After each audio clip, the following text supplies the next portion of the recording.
Hello, everyone. This is Tom Fox. I'm the Compliance Evangelist, and I'd like to welcome you to this special 5-part podcast series sponsored by Affiliated Monitors, which celebrates Affiliated Monitors' 15 years in business as the first entity specializing in independent integrity monitoring.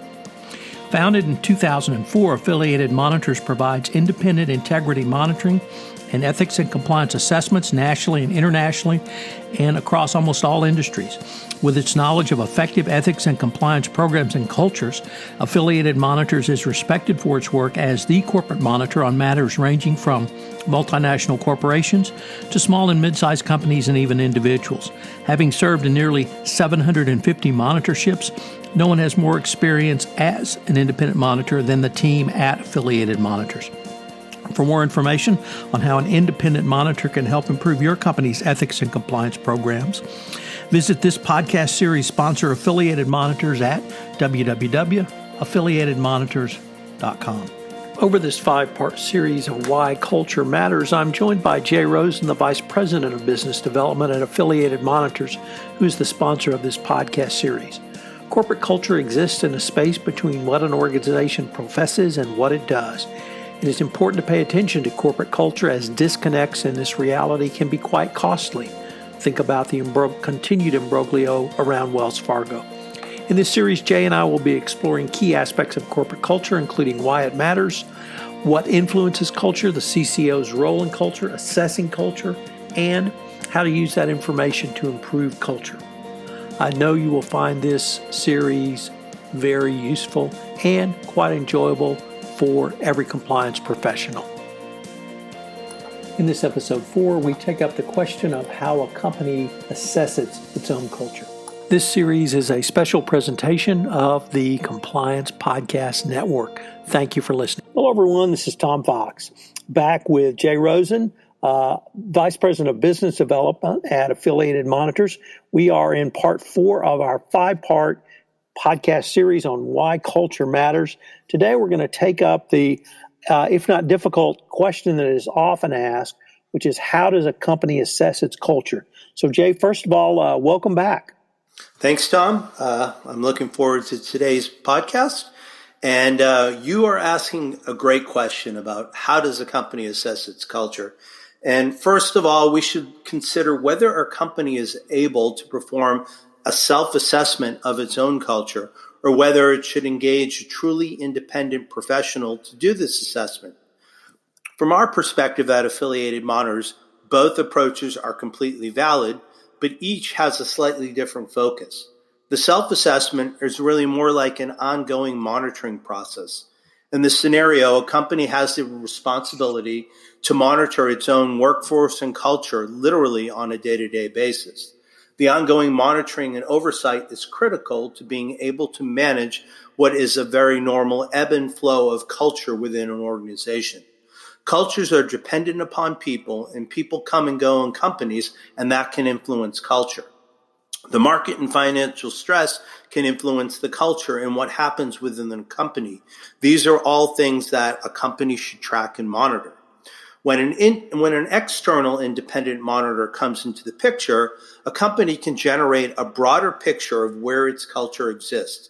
Many employees, from our experience, are more willing to open up to an independent outsider rather than someone in their own organization.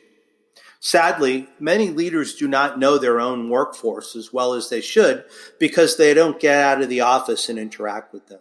Such leaders tend to only rely upon filtered information and reports, which do not necessarily represent the true culture or even the way people might feel in their jobs. Such leaders are unfortunately depending on hope and not the facts on the ground as they might be shared with an independent outside assessor.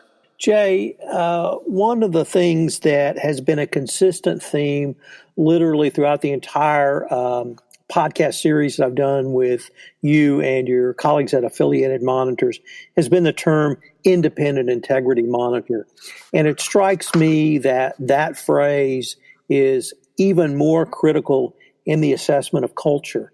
I was wondering if you might give a few words about why having that true independent come in and do a culture assessment is not only so critical, but actually can be a very powerful tool for an organization? Yeah, good question, Tom. So let's first of all take a look at some of the ways that we can consider culture in an organization, and I'll circle back.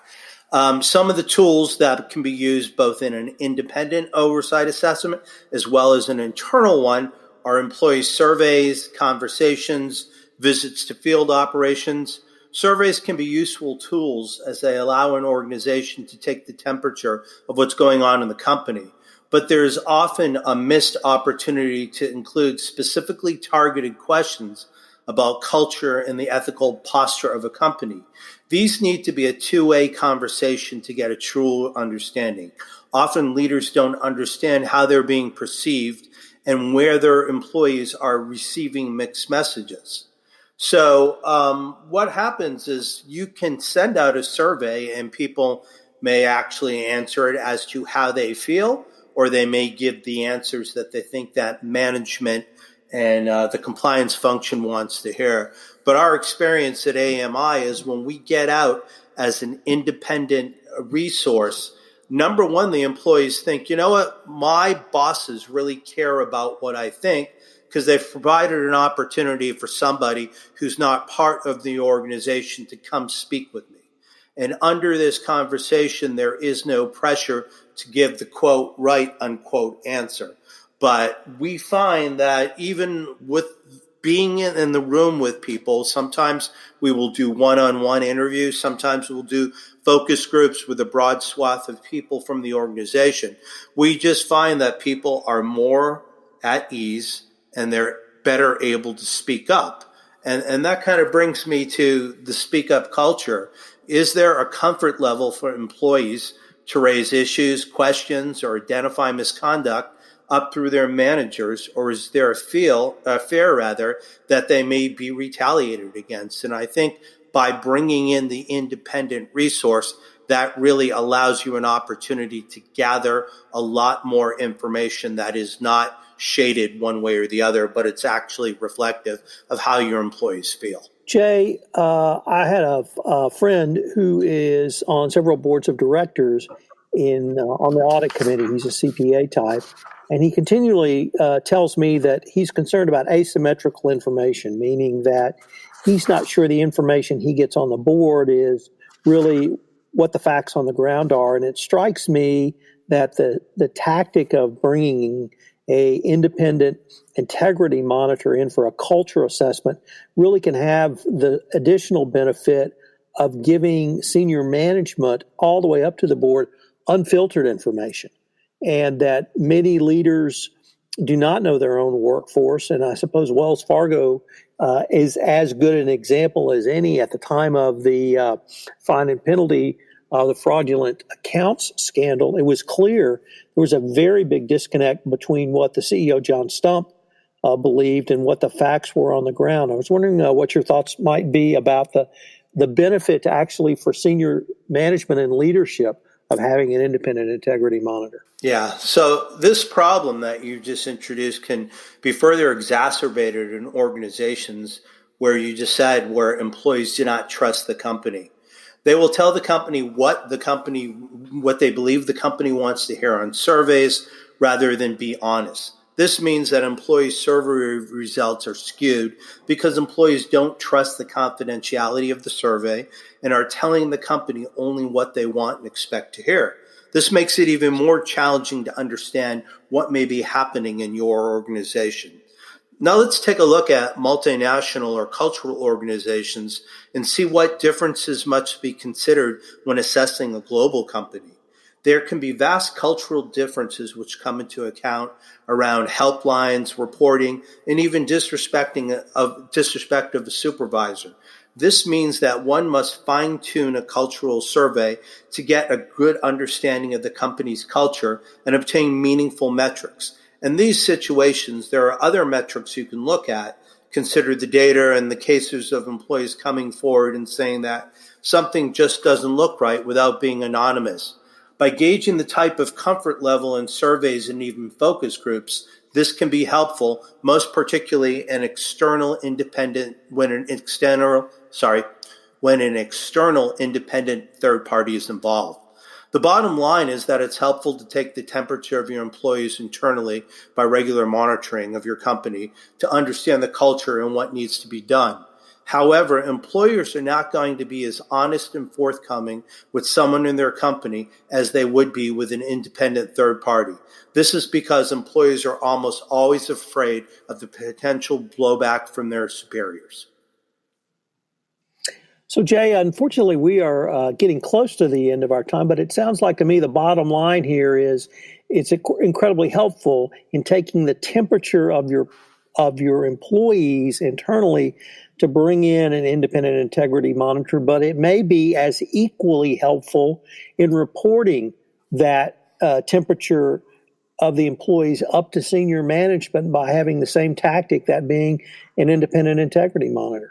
Yeah, I think one of the things that we're able to do is communicate that up and down the chain of command. And whereas a CCO may have issues with the board, may have issues with other departments, if the reports, if the news is brought in by an independent third party, we have the ability to kind of be isolated out of the chain of command. So whatever we say, we don't mind if we personally take own up to it because it's our information that we found. So we found when we have that relationship with the compliance function within a company that we can sometimes help them bring up situations or problems with the board that they could not only bring up on their own, but really come in with that independence, which would allow the board to receive this information with more of an open mind. Well, Jay, unfortunately, now we are at the end of our time, but I hope our listeners will join us tomorrow for our concluding podcast in this series, where we take a look at how ethical culture is part of an overall ethics and compliance assessment. Jay, I look forward to concluding our conversation. Thanks, Tom.